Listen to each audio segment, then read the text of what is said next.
আসসালামু আলাইকুম। সবার আগে বাছাই করা 10টি আন্তর্জাতিক খবর জানিয়ে দেব। প্রথমেই থাকছে শিরোনাম। তবে তার আগে অনুরোধ থাকবে ভিডিওটিতে একটি লাইক দিবেন।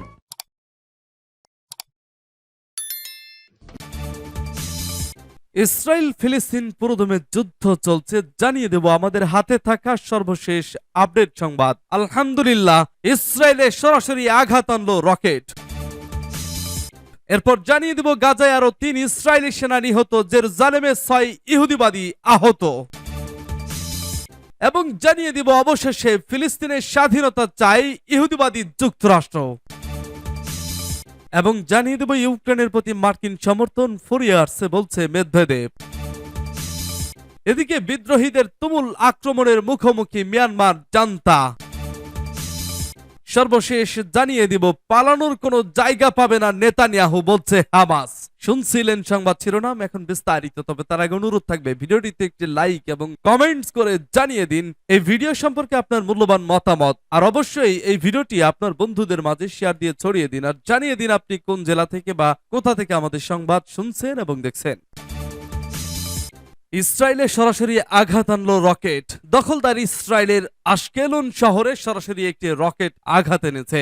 ইসরায়েলের দক্ষিণ দিকে অবস্থিত উপকূলীয় শহরটির বিভিন্ন কমিউনিটিতে বুধবার দীর্ঘক্ষণ সতর্কতামূলক সাইরেন বাজছিল। ওই সময় একটি রকেট সরাসরি সেখানে আশ্রে পড়ে। কাতার ভিত্তিক সংবাদ মাধ্যম আল জাজিরা জানিয়েছে, রকেটটি আঘাত আনার আগে 17 ঘন্টায় সেখানে কোনো ধরনের সতর্কতামূলক সাইরেন বাজেনি এবং আঘাত আনার ঘটনা ঘটেনি। ইসরায়েলি স্বাস্থ্যকর্মী জানিয়েছেন, নতুন এ রকেট হামলায় 2 জন তরুণ আহত হয়েছেন। তাদের বয়স 30 বছরের কাছাকাছি। তাদের আঘাত তেমন গুরুতর নয়, তবে রকেটের আঘাতে সেখানে কয়েকটি গাড়ি ও ভবন ক্ষতিগ্রস্ত হয়েছে বলে জানিয়েছে স্থানীয় প্রশাসন। ফিলিস্তিনি সশস্ত্র গোষ্ঠী হামাস নাকি অন্য কেউ এ রকেট ছুড়েছে সেটি নিশ্চিত নয়। নতুন করে ছোড়া এসব রকেট প্রতিহত করতে আয়রন ডোম আকাশ প্রতিরক্ষা ব্যবস্থা সচল করে দখলদার ইসরায়েলি বাহিনী, কিন্তু সেগুলোর মধ্যে একটি আয়রন ডোমকে ফাঁকি দিয়ে সরাসরি ভবন ও অবকাঠামোর ওপর আঘাত আনে। বুধবার সকালে গাজার আল শিফা হাসপাতালে হামলা চালায় ইসরায়েলি বাহিনী। এ সময় ট্যাঙ্ক সহ হাসপাতালের ভেতরে ঢুকে পড়ে তারা।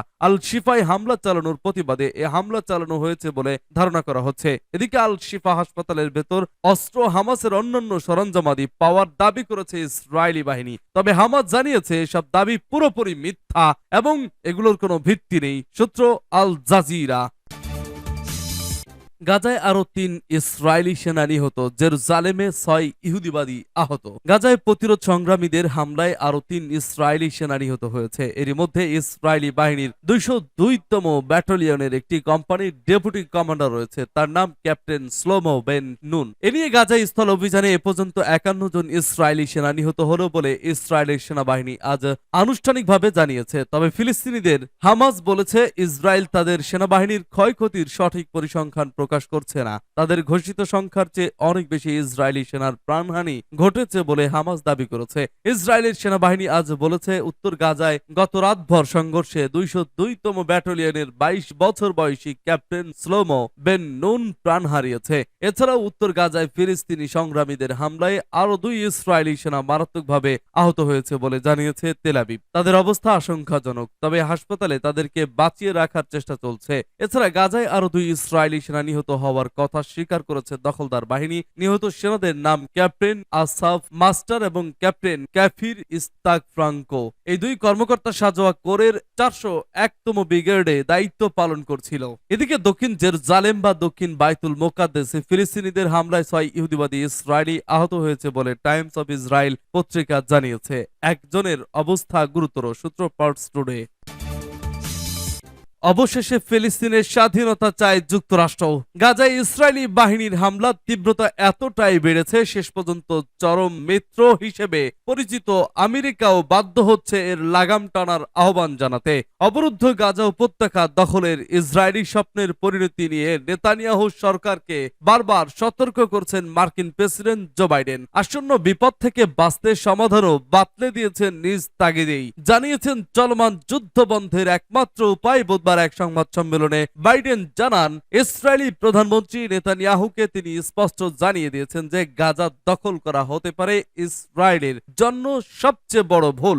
মার্কিন প্রেসিডেন্ট বলেন, ফিলিস্তিনি ইসরায়েল সংঘাত বন্ধের একমাত্র উপায় দ্বি-রাষ্ট্র সমাধান বাস্তবায়ন করা। জো বাইডেন বলেন, দ্বি-রাষ্ট্র সমাধান বাস্তবায়ন হওয়া ছাড়া যুদ্ধ কখনো শেষ হবে না। আমি ইসরায়েলের প্রতি স্পষ্ট করেই বলতে চাই, আমি মনে করি তারা যদি গাজা দখল করে তবে তা হবে তেল আবিবের জন্য খুব বড় একটি ভুল। 2007 সাল থেকে অবরুদ্ধ গাজার নিয়ন্ত্রণ রয়েছে স্বাধীনতাকামী গোষ্ঠী হামাসের হাতে। চলমান যুদ্ধ শেষে হামাসের পুনরুত্থান ঠেকাতে সেখানকার পরিপূর্ণ নিরাপত্তা ইসরায়েলি নিজেদের হাতে রাখতে চায় এমন ইচ্ছার কথা জানিয়েছিলেন নেতানিয়াহু। এমনকি ইসরায়েলি রাষ্ট্রপতি আইজাক হারজাকও একই ধরনের ইচ্ছার কথা জানান। ফাইন্যান্সিয়াল টাইমসকে দেওয়া এক সাক্ষাৎকারে ইসরায়েলি প্রেসিডেন্ট জানান, যুদ্ধ শেষ হওয়ার পর ইসরায়েলি সেনাবাহিনীর একটি শক্তিশালী দল গাজায় অবস্থান করতে পারে। এ সময় ইসরায়েল সেখান থেকে সরে আসার পর কারা গাজা শাসন করবে সে প্রশ্নও রাখেন হারজক। জানান, এভাবে গাজাকে নিয়ন্ত্রণহীন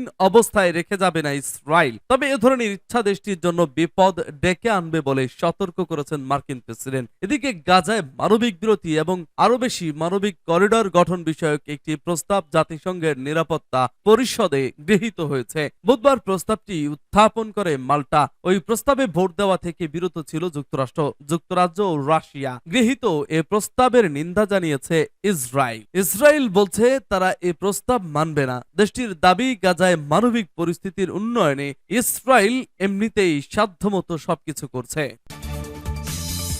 ইউক্রেনের প্রতি মার্কিন সমর্থন ফুরিয়ে আসছে বলছে মেদভেদেব। রাশিয়ার নিরাপত্তা পরিষদের ডেপুটি চেয়ারম্যান দিমিত্রি মেদভেদেব বলেছেন, ওয়াশিংটন শীঘ্রই কিয়েভকে সমর্থন দেওয়া বন্ধ করবে, কারণ এটি যুদ্ধক্ষেত্রে সামান্য বা কোনো লাভের জন্য খুব বেশি ব্যয় করে। মার্কিন আইন প্রণেতারা এবছরের জন্য ইসরায়েলি এবং ইউক্রেনের সামরিক ব্যয়ের তহবিল লাঞ্ছিত করেছে। কারণগুলি প্রযুক্তিগত এবং পুরোপুরি প্রযুক্তিগত নয়। তিনি তার টেলিগ্রাম চ্যানেলে লিখেছেন, যদিও ইসরায়েলের ক্ষেত্রে কারণ স্পষ্টতই প্রযুক্তিগত, কারণ সেই দেশটি মার্কিন কংগ্রেসের কাছে তার নিজের চেয়ে বেশি গুরুত্বপূর্ণ। ইউক্রেনের শাসনের ক্ষেত্রে সবকিছুই আরো জটিল। মেদভেদেব এই সত্যটির দিকে দৃষ্টি আকর্ষণ করে বলেছিলেন যে যুক্তরাষ্ট্র সহজেই তার সাগরেদদের অকেজো হয়ে গেলে বাদ দেয়। মেদভেদেব ভবিষ্যদ্বাণী করেছেন যে ইউক্রেনের ক্ষেত্রে ঠিক এটিই ঘটবে। কারণটি এই নয় যে মার্কিন প্রেসিডেন্ট নির্বাচনের প্রাক্কালে কেবল রিপাবলিকান এবং ডেমোক্রেটরা মতবিরোধে রয়েছেন, তারা কেবল বিরক্ত। এই সাগরেদরা বিশাল তহবিল খেয়ে ফেলে, চুরি করে এবং যুদ্ধক্ষেত্রে কিছুই অর্জিত হয় না। তিনি ব্যাখ্যা করেছিলেন, এছাড়াও ইসরায়েল ফিলিস্তিন সংকট শুরু হয়েছে।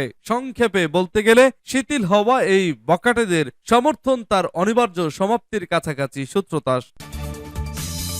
বিদ্রোহীদের তুমুল আক্রমণের মুখোমুখি মিয়ানমার জান্তা।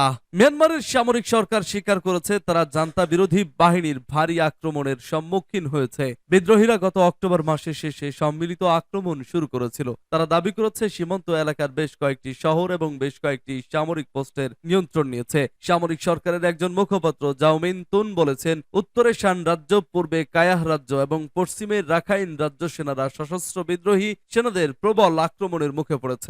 অভ্যুত্থান বিরোধী যোদ্ধারা সামরিক পোস্টে বোমা ফেলার জন্য শত শত ড্রোন ব্যবহার করেছে, ফলে কিছু জায়গা খালি করতে হয়েছে বলেও জাওমিন তুন বলেছেন। স্থানীয় সময় বুধবার এক বিবৃতিতে তিনি বলেন, আমরা কার্যকরভাবে ড্রোন হামলা থেকে বাঁচতে জরুরিভাবে ব্যবস্থা নিচ্ছি। 2021 সালের ফেব্রুয়ারিতে অভ্যুত্থানের মাধ্যমে মিয়ানমার জান্তা সরকার বেসামরিক নেতা অং সান সুচির নির্বাচিত সরকারকে হটিয়ে ক্ষমতা দখল করে। এরপরেই মিয়ানমার বিভিন্ন সংকটে নিমজ্জিত হয়। গণতন্ত্র পুনরুদ্ধারের দাবিতে লাখ লাখ মানুষ রাস্তায় নেমেছে, কিন্তু সামরিক বাহিনী তাদের উপর বল প্রয়োগের চেষ্টা করলে কিছু বেসামরিক মানুষ হাতে অস্ত্র তুলে নেয় এবং জাতিগত সশস্ত্র গোষ্ঠীগুলোর সঙ্গে যোগ দেয়। এই জাতিগত সশস্ত্র গোষ্ঠীগুলো দীর্ঘদিন ধরে আত্মনিয়ন্ত্রণের জন্যই লড়াই করে আসছে। মিয়ানমারের অ্যাসোসিয়েশন ফর পলিটিক্যাল প্রিজনার্স অনুসারে এই সহিংসতায় অন্তত 4,485 জন বেসামরিক এবং অভ্যুত্থান বিরোধী কর্মী নিহত হয়েছে। মিয়ানমারের ন্যাশনাল ডেমোক্রেটিক ডেমোক্রেটিক অ্যালায়েন্স